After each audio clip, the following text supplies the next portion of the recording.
Bé tí đã tập bánh triệu đỏ hồng.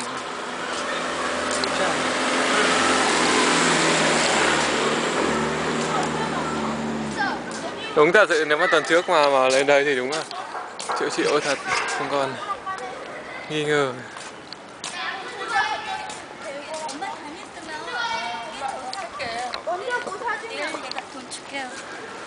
내가 돈 줄게요. quay nó bia.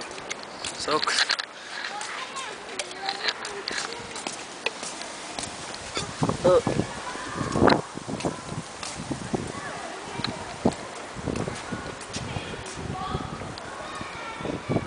Tàn hết.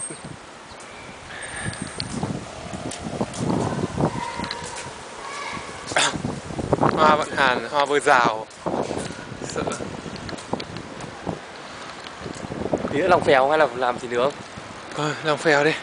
Ăn thịt nướng suốt chứ. Con mèo đi ăn được.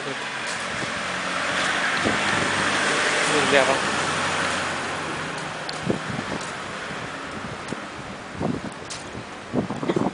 Ơi, ship à?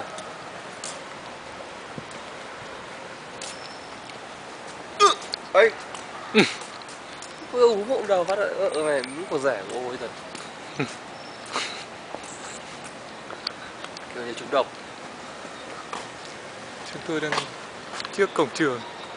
Không biết là trường gì. Sợ nhỉ, trường lão hoành tráng. Phải tương đương như thế một cái đằng sau A Phát Từ. Đẹp hơn trường đại học. Đấy, tương đương trường đại học. Đâu sợ. Đây, trường này trường cấp 2 thôi. Ôi cơn mưa này Việt ơi.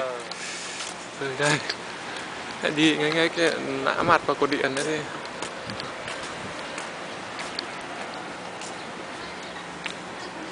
Đừng lại uống đã, đừng có lên này. Vẫn ngon.